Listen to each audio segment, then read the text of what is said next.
Thank God for fathers. Thank God for fathers. Biological fathers, stepfathers, surrogate fathers. Thank God for fathers that are invested in the children. There is a battle right now for the minds of our children. It's a battle for the next generation. See, there's an ideological battle, there's a philosophical battle, there's a spiritual battle that's taking place. And we as men have to stand up and be strong. We got to be strong in the Lord and the power of His might. We need to be strong, spiritually strong, but we need to give leadership to our children and model the goodness of Christ. The societal breakdown in this nation has to do with the nuclear family, I believe, and the lack of fathers. Now, I realize a lot of folks are raised by a single mom. Kendall, who was here a few weeks ago, some of y'all don't know it, he didn't tell his full story, but he was raised by a single mom. His dad lived 10 miles away, never visited him, never acknowledged him, never affirmed him. And his mother, she hustled, took him to Walmart with her when she worked, and he'd just run all over Walmart, be his playground. And then she worked a second job at the bank and take Kendall at the bank, and she'd put him in an office. I guess she was cleaning or whatever, but he's turned out good because of the Lord. He'd come to Jesus Christ when he was 20 or so years old. So it's important for single moms, and sometimes single moms got to muscle it and really provide for the homes. I remember being at the governor's mansion with Governor James Hunt. He called 30 pastors from across North Carolina to come down, and I remember that we had, and this was on education too, because we all had Christian schools, and I remember the governor and saying to us, he said, "You know what the problem is?" And he waxed eloquent. He really kind of got preachy. He said, "You know what the problem is in North Carolina? It's deadbeat dads." And I mean, he just went off on deadbeat dads, and dads need to take the role of responsibility. He said, and it puts a burden on our government. Puts a burden on society. We need dads to rise up and be strong. We need dads to take leadership. We need dads to stand strong in God, putting on the whole armor of God, and we need fathers to be fathers who nurture and bring their children up in the admonition of the Lord. Now, Paul, writing to the church at Thessalonica, and this is kind of one of these scriptures that's there, but you really don't see that it's there. You read over it and kind of gloss over it, but it's full of wisdom. And he's addressing the Thessalonica church, and he says, instead we were like young children among you. He's talking about how they approached the church, the apostles. And actually, probably could be rendered kind of so you'll know the context. We came to you like gentle children. And I think what's indicated there is that we were innocent. We were pure. Our motives were pure. And so, in other words, he's saying there's no trickery. There's no wrong motive here. We're not trying to get anything from anybody. We come to you as young or gentle children. And then he says, just as nursing mother cares for her children. So children, nursing mother, so we care for you. Because we love you so much, we were delighted to share with you not only the gospel, but our own lives as well. So we came to you We were like children. He really brings the whole metaphor of the family. We were like children. We were gentle.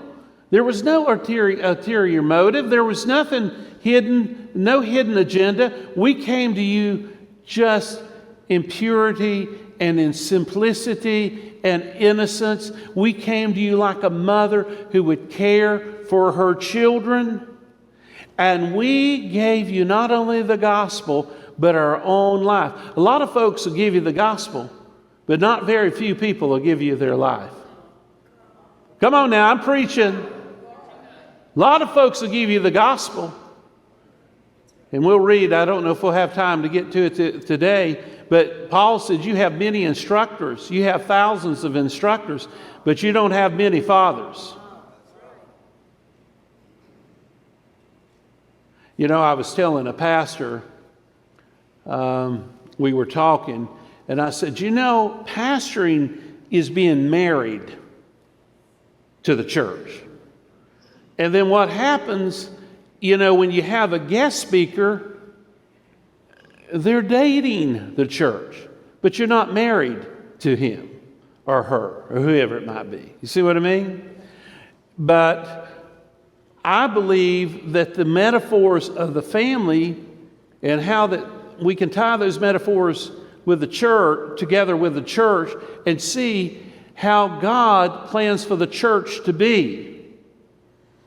So Paul was married.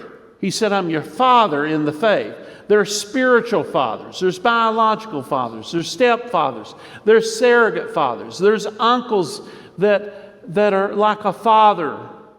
And you know, if you don't have a biological father, you have a father whose presence is not there, go find you a father.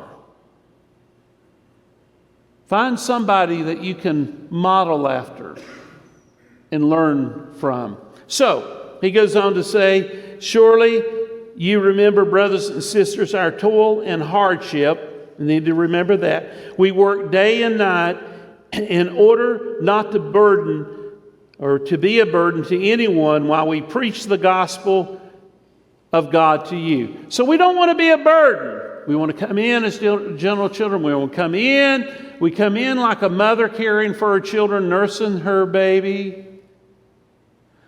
We come in and we don't want to be a burden. We don't want to be a heavy load for you. Verse 10, you're our witnesses, so is God, of how holy, righteous, and blameless we were among you who believe. For you know that we dealt with each of you as a father deals with his own children. So our whole approach was that of a father to you. So Paul then expounds on the functions of a father, the wisdom of a father, encouraging, comforting, and urging you to live lives worthy of God who calls you into his kingdom and glory. So, he says, we come to you, we're like a father, like a mother, like children. He uses the family metaphor to convey to the church at Thessalonica their love and commitment to them. See, a father is to be involved. A father is to be warm. A father is to be a person of discipline. And the father is to provide launching for their children so their children can be launched into life and be differentiated from the family and be independent and self-sufficient. The wisdom of a father. Let's go over what Paul said in this text. He speaks of love. See, a father loves his children unconditionally.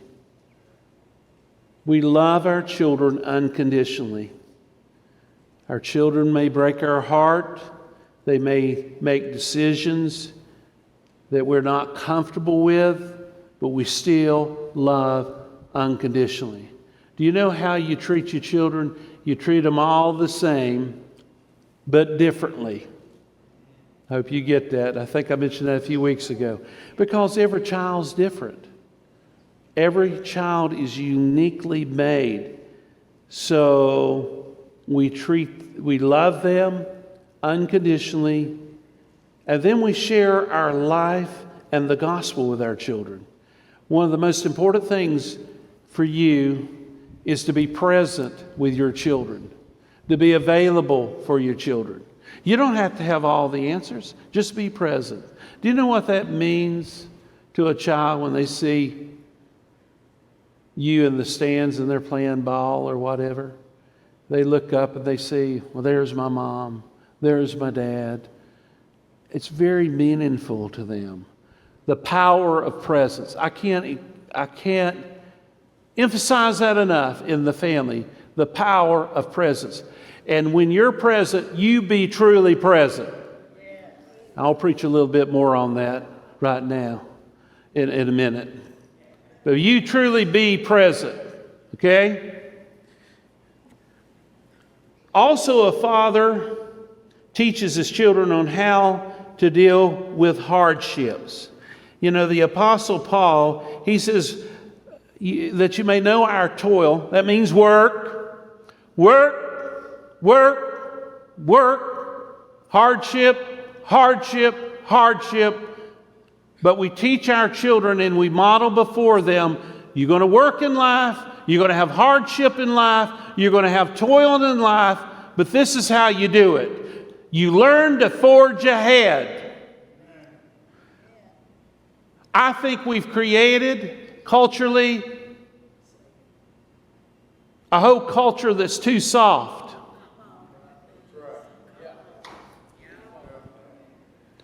We become interventionist as parents. Interventionist. We want to intervene every time something goes south. You know, I remember playing baseball, and I was always a really, really good hitter. I knew how I could punch the ball or whatever and get hits, and I'd made the All-Stars. And I was the All-Star catcher. And then I just went into a batting slump. I don't think, and we played quite a few games, I don't think I got a hit one. I probably struck out every time. So you got a 400-plus hitter, and he's not hitting. You know, my thoughts are, you got one of your best hitters, average-wise. If something's going on, let's find out what's going on, you know. So the coach took me out and put his son in that position. I got upset. I went to Dad. You know what Dad said? Well, I guess you need to work on your hitting. And he says, you just need to learn something, you know, it's all psychological. You know, you're just not making contact with the ball. So I guess you're going to have to go early, see if the coach will let you go early, and have somebody to pitch to you and just work on your hitting. Start hitting the ball slow. Just make an eye and bat contact. Now, you know, some parents, they just move into a frenzy and they just go all after the coach. But Dad realized a good life lesson. You don't always succeed. You don't always have a good batting average. That's life. But you keep on going. You learn to forge ahead. And what happens, we never had achievement. Now, we'd give a little certificate. You know, I remember I got some of those. They're worthless. They're worthless as a $3 bill. But today, everybody gets a trophy. It's 3 trophies given.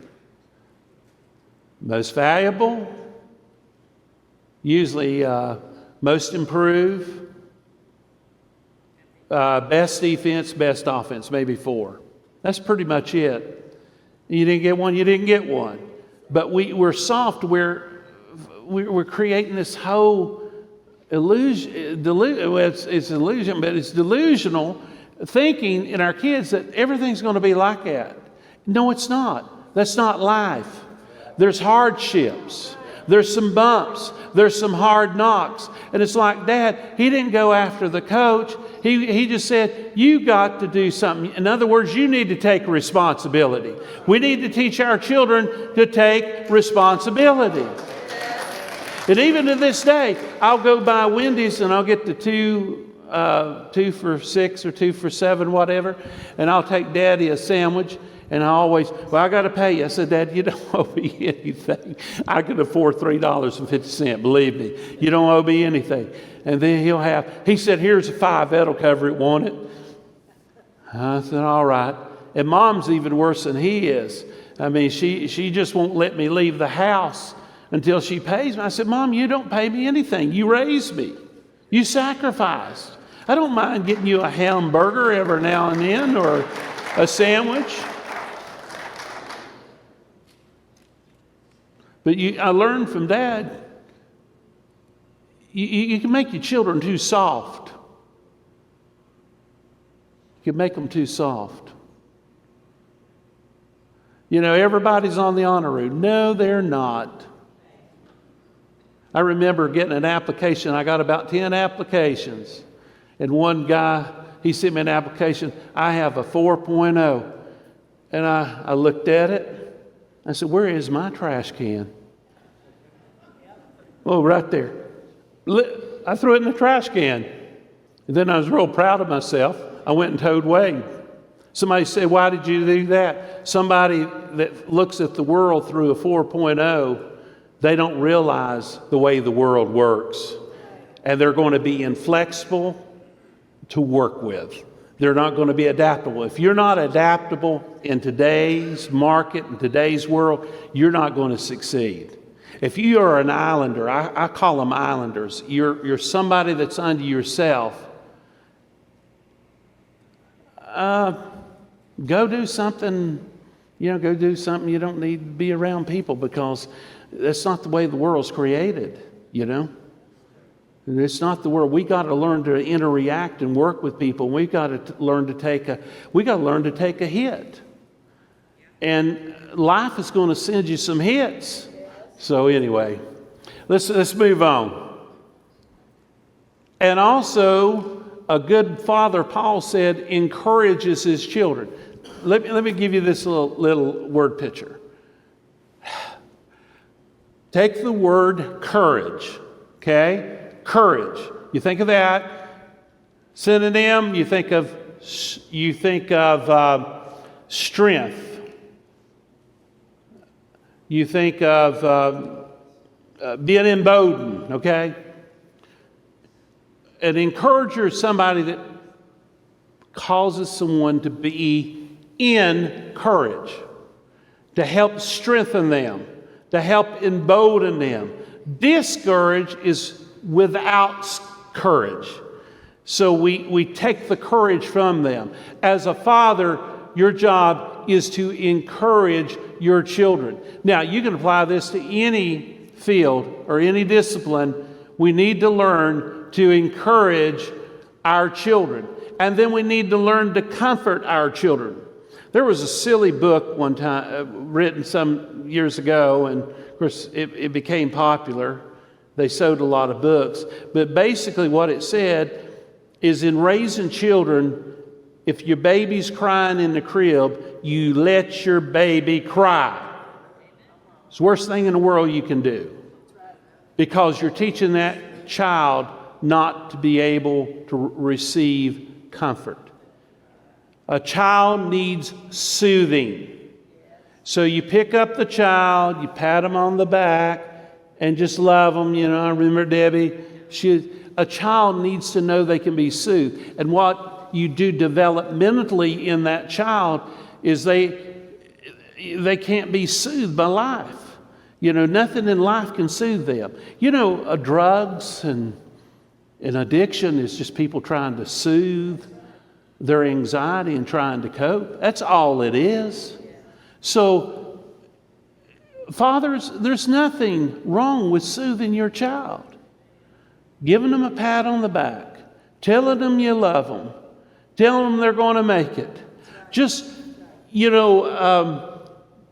a presence that no matter what happens, you keep an even balance in your life, and you're a stabilizing factor in their life. So Paul said, we comforted you. And then he said, we urged. So a father needs to comfort his children, urge his children. You know, I thought about that, and I read over it, and of course some translations say implore. I think probably I would use the word, and this is NIV, I would use the word challenge. You need to challenge them. Challenge them is really, I think, probably a better English word for that Greek word. You challenge them. We need to challenge our children. You know, Dad always challenged me. You know, my dad, my granddaddy, Johnny Nelson Brown, he died in 1955, 1956. Well, he owned the Esso station on Haywood Road. In our family, the Browns were entrepreneurs. They were farmers. You do know that farmers are entrepreneurial. They're go-getters. They raised horses over in West Buncombe County, Alexander. And it was just understood in our family, you owned your own business by the time you're 35. That's just the way they taught, you know. And there's nothing wrong with that because different families have different approaches and different values, okay? But you own, so Dad, you know, he's at 18 years old, and the Esso station's dropped on him. And there's a pizza place there now. It was my granddaddy's service station.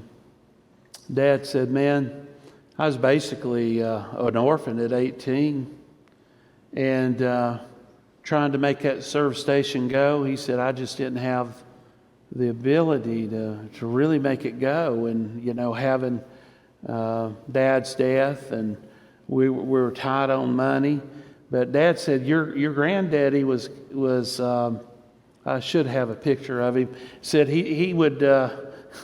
you know, we wouldn't have anything, then suddenly we'd have thousands of dollars. He just knew how to create. You know, that's entrepreneurial. And anyway, so Dad has always challenged me because he felt like education was the great equalizer. You need an education and you need your own business. That's what, and I went into the ministry. I said, Dad, I'm in the ministry. And he said, well, that's okay. That's acceptable. Being in the ministry is acceptable. But those are principles in my family. Every family has traditions and principles you pass on, but you challenge your children within those principles. You see what I mean? You challenge them, and you challenge them what Paul said, to live godly lives. See, we're to live step by step before God. We need to live our lives well before God. Our goal as fathers is to teach our children to live step by step, to live a life well before God. And that's what Paul is saying to the church at Thessalonica. Now, give me just a moment. I'm going to go through these fast. I'm doing a little bit more teaching than I am preaching today, but I promise you you'll get something. Okay, we looked at insights that the Apostle Paul gave in wisdom on bringing up children and grandchildren. Now, these are some practical insights on parenting. Are you ready? You can apply this. You can apply this to any area of life, any place in the marketplace, whether you're a mother, a father, a business leader, you can apply these principles. Are you ready? You going to stay with me? Okay. Stay with me. In parenting, we learn we learn to become parents effective parents by becoming hard on the problem and easy on the child. See, a lot of folks, the reason they have such a strained relationship with their father because their father was hard on them. Their father should have been hard on the problem. You're not the problem's the problem. And if we got to learn to differentiate that, we've got to learn to be hard on the problem, but easy on the person because, you will hurt them. Well, I'm going to break their spirit. Yeah, you break their spirit's going to be broken through life, and they're going to go around breaking other people's spirit. It's going to reproduce after its own kind.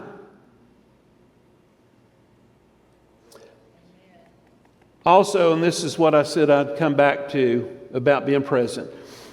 In raising our children, developing effective listening skills and communication. Now, I'm going to share something with you. You be present when your child is communicating with you. You look them in the eye and you listen to what they say. Here is the trick. Are you ready? I want you to think a parallel line like a railroad track.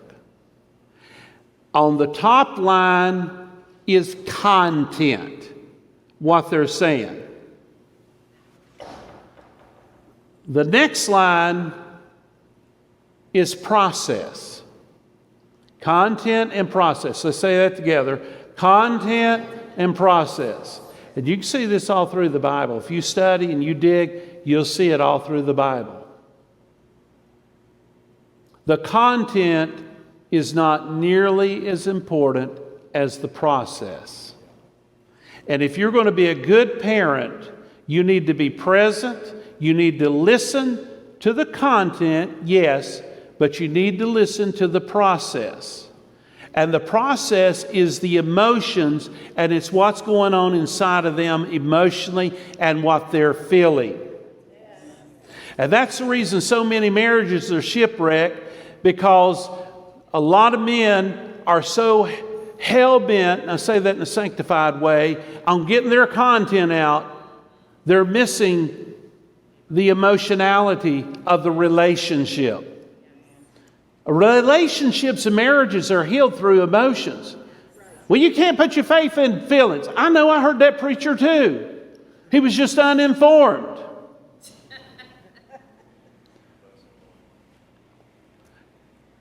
God gives us feelings. The Holy Spirit was grieved. God was angry. Those are feelings, people.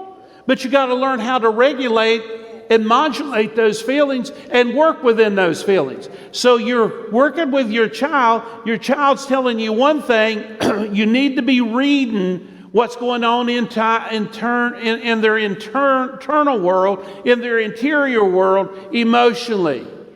It's true in any relationship. So be present. Listen. Put down the cell phone. Put down the iPad. Put down all these other instruments that are nothing but distractibility. Nothing but magnets for narcissism. You got to learn to lay it down, and lay it down at the feet of Christ, or at the cross of Christ, and look at them and listen. Help me, Lord. Help me, Lord. And I get it. Folks get text messages, and I get it. That's their connection. But folks will sit down and have a meal, and they'll all be sitting there not communicating. You got to communicate. You got to talk. You got to relate.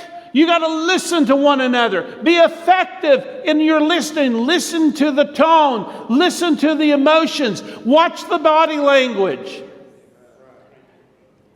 It's very important. Okay, let's move on real quick here. Also, believe in the best and give the benefit of doubt. Religious people don't do this. Pharisees don't do this. They never believe the best. Love believes the best. You got to learn to believe the best. and give the benefit of doubt. With your children, believe the best. I know my child's gone through a hard time, a difficult time. I know my child is not where they need to be with the Lord, but I'm still going to believe the best in them, and I'm going to give them the benefit of the doubt. This is a rough patch they're going through, but they're just going through it, and this has come, and it has come to pass. In other words, it's going to move on through the course of time, and things are going to normalize again. Most time people mess up because they don't allow things to normalize.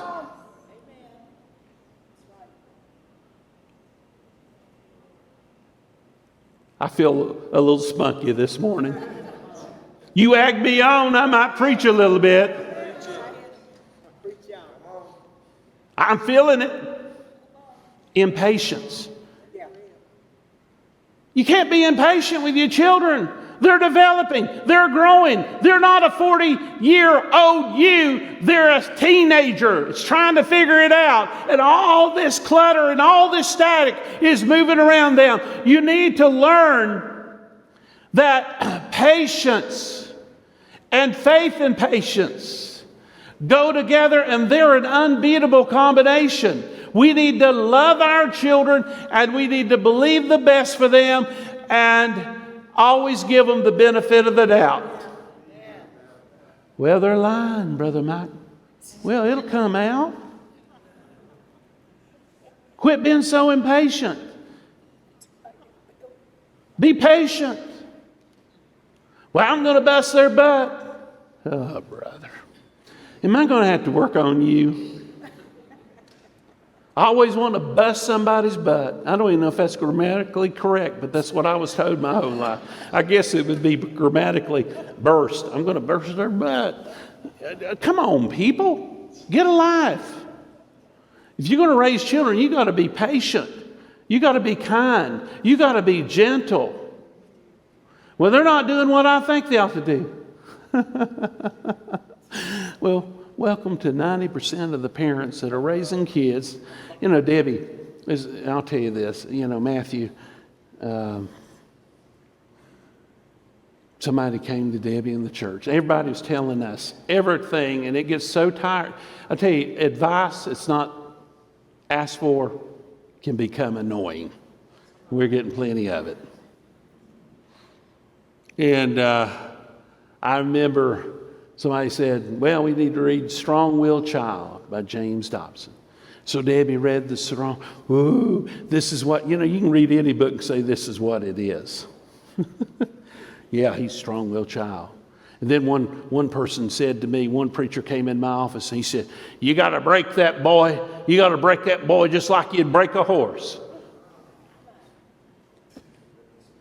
Oh, brother. So she read The Strong-Willed Child. Will you do these things?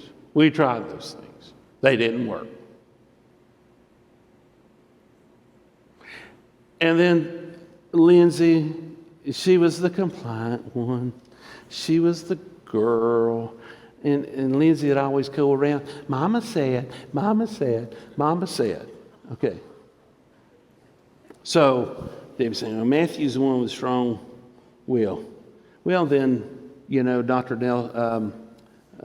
Huff, Dr. Huff, Osen Huff, he diagnosed him with a pervasive developmental disorder. That's kind of an umbrella when you don't really, but nonetheless. So come find out, Matthew's the compliant one. Lindsay became the one that was strong-willed.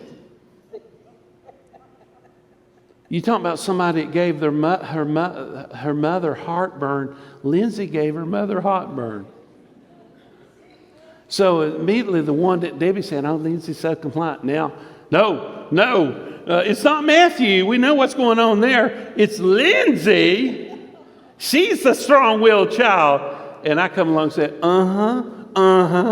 But after a period of time, she just normalized. She's doing fine. But I tell you, if you want to be humble, if you think you are just a wonderful, enlightened person, a know-it-all, just get children and you will be humbled. Because you can't figure them out. They're all different. They all have different personalities. But you know what? As a parent, as a father, you love them unconditionally. You're a consistent, steady presence in their life. You don't get perturbed every time something comes around. You don't get perturbed. You don't get upset. You walk in patience, and you believe the best in them and give them the benefit of the doubt. They're going to make it. Begin to speak positive over them. Begin to speak encouragement over them. Let's go. Let me finish here. Learning to assess and choose the battles. Know what battles to fight.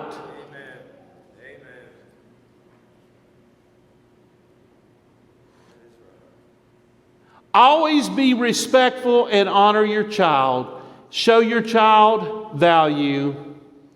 And then find and explore alternative solutions.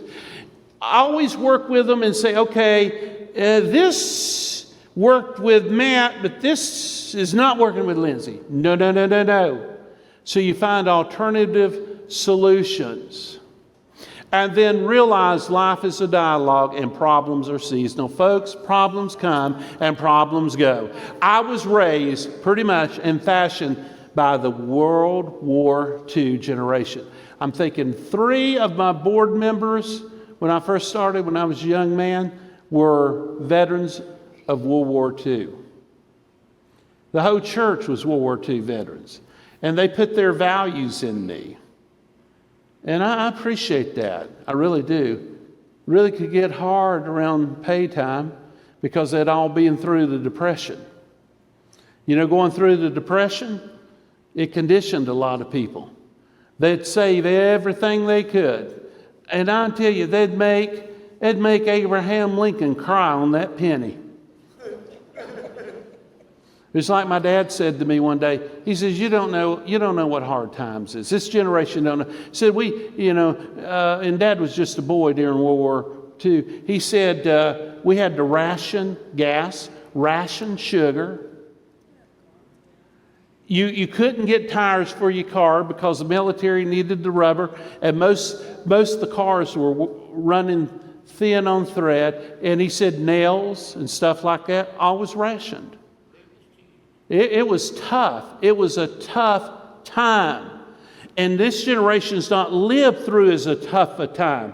They think a tough time is when they only have 20 likes on Facebook instead of 100. Am I being too rough? Should I give the benefit of the doubt on that? Come on now, I'm talking to somebody right now. But the point is, we have a dialogue. Things will come and things will go. Hard times will come, hard times will go. Difficulties will come. There's times that your heart just sinks. I remember getting calls from Woofton Elementary School. Mr. Brown? Yes. This is Miss Davis. I said, yes. We got a little problem. At first, my stomach would sink and go to my bottom of my shoes.